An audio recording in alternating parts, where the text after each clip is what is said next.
What's up, y'all? I'm still out here at the range on this cold day. Luckily, I got a little sun out keeping me warm while I can get this testing done, because this one right here should be another interesting 357 Magnum test. So we got our jelly contraption set up, ready to roll. I got the chrono and 2 blocks of gel. Now, I've only done one test in these blocks so far, and it was a 380 test. I'll leave a link above if y'all hadn't seen that one. Now, as you can see, we are keeping with the heavy clothing barrier since it is cold weather, with the layer of denim, layer of fleece, and 2 layers of cotton t-shirt material. But what we're checking out here today, as y'all can see, is the Remington Ultimate Defense full-size handgun ammo. Now, this is 357 Magnum, 125 grain, loaded with their Golden Saber brass jacketed hollow point. Now, these are not the bonded version. These are the original non-bonded, as you can see there, 357 Magnum, nice nickel-plated case. And one of the main things I'm curious about with this is what they're considering full size when it comes to a 357 mag. Is that a 4-inch? Do they consider that full size, or are they looking at a 6-inch? So what I'm going to try is a couple different barrel lengths. We're going to start with a little shorty here, the Taurus 605 with the 2-inch barrel. Now, this is definitely not considered full size in my book, so it'll be really interesting to see if they perform out of this little shorty. And then for the longer one, we're going with the 4-inch Ruger GP100, non-ported, so a full 4-inch barrel. Now, in my eyes, 4-inch is full size out of a 357 revolver, but maybe some of y'all consider it 6-inch. Y'all let me know down in the comments, what barrel length do y'all consider full size when it comes to a 357 revolver? But anyway, this should be another pretty interesting one. Let me get all this stuff set up and let's check these out. All right, y'all, let's check some speeds out. I'm gonna do a 5-round average from each one of them. We're gonna start with the Taurus 605 2-inch first. Let's see what we get out of these things. Whoo, they loud, that's for sure. 1026. 974, I believe. 1046. 1021. And 995. So let's go check that average out. All right, so our 5-round average from this 2-inch 605 is 1,012 feet per second. And we definitely had a pretty big spread between a couple rounds in there. But let me get this reset and let's see what that GP100 can do. All right, let's see what this 4-inch GP100 does for them.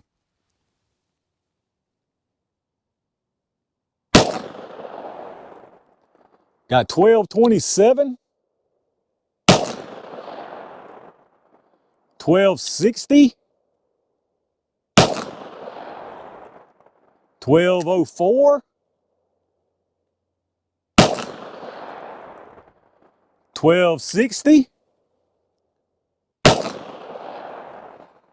And 1236. So definitely right much faster. Let's check that average. All right, so our 5-round average that time through the GP100 was 1,238 feet per second. And if you remember from that 605, it was 1,012. So you're talking about 226 feet per second faster from this GP100. That's definitely a significant difference. That's over 20% faster. So be interesting to see what happens in the gel with these. Let me get this reset. Y'all know what time it is. All right, y'all, she told me it was full-size jelly time. I'm gonna put 1 round of each into the gel, starting with the 2-inch 605 first.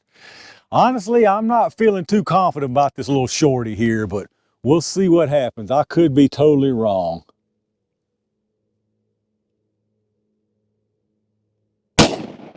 All right, look like a good solid hit. Let's go check it out.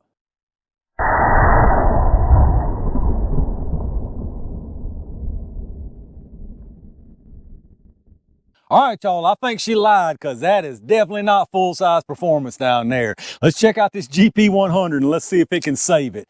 I believe we're going to get some good stuff out of this one. We'll try to go up under it without going into the bottom.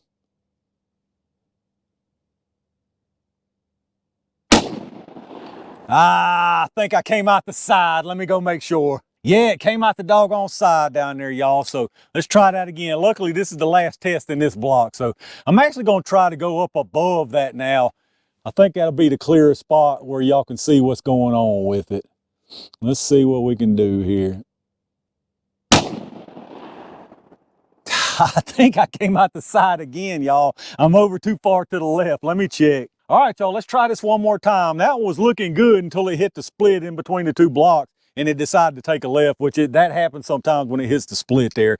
But let's try it again. I'm gonna try to actually put this one over to the right this time, which is gonna be difficult for y'all to see, but I'll take you to the other side when we go down there and check it out. I feel like putting it to the left again is just gonna make everything real hard to see. So let's see if I can manage to get one to stay in here, y'all. All right, I think that should be good. I'm not sure where I landed. Let me go check out and see.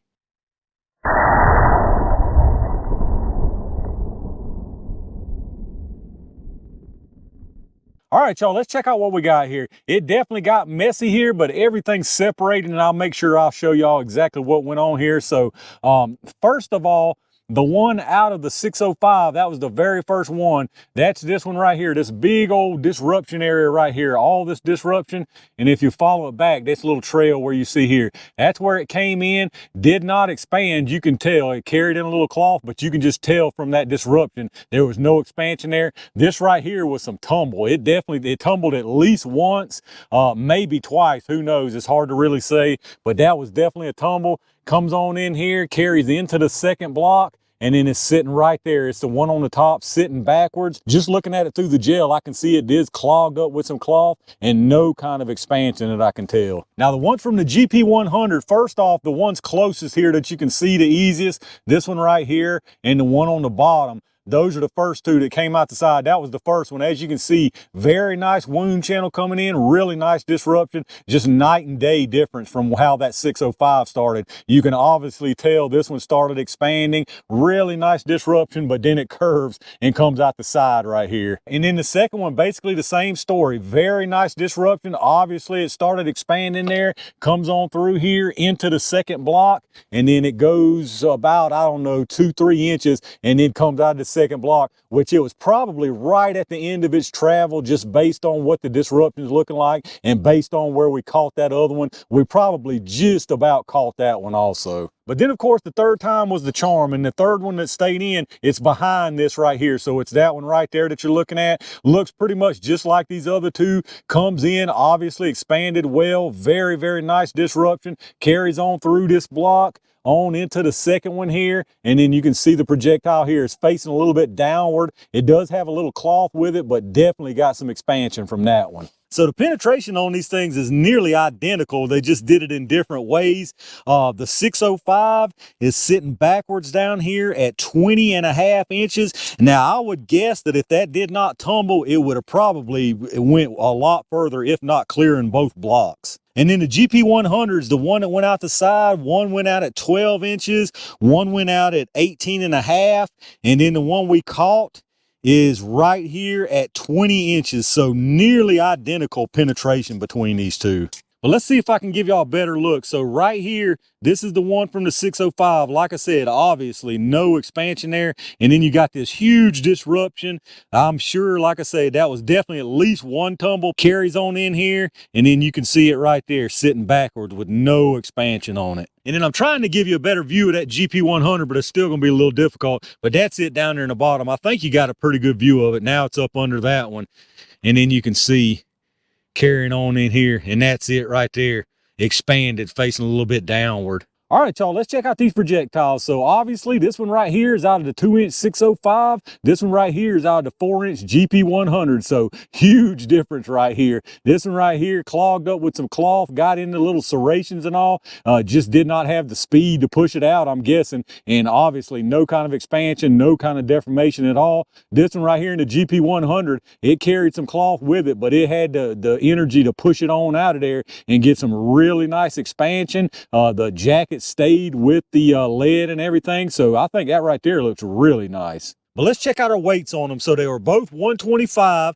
This one here out of the 605, it is 125.4, so probably from a little bit of cloth. This one from the GP100 is 125.0, so 125 on the dot for that one. Now expansion, obviously a whole different story. This one out of the 605 got absolutely none. The base of your projectile here, 356 and 356 again, so no kind of anything going on that one. And then the one here out of the GP100, we got 515, 534, and 530 again. So pretty nice expansion from that one there. But there you have it, y'all, the full-size Remington Golden Saber. I would say without a doubt the 605 2-inch snub nose is not considered a full-size. That's pretty obvious. The Ruger GP100 4-inch, I mean, I think that would be a full-size. I mean, that would be the performance that I would expect out of this round. So my guess would be they consider anything as far as a 4-inch or up to be a full-size. But again, y'all let me know what y'all's thoughts on that are.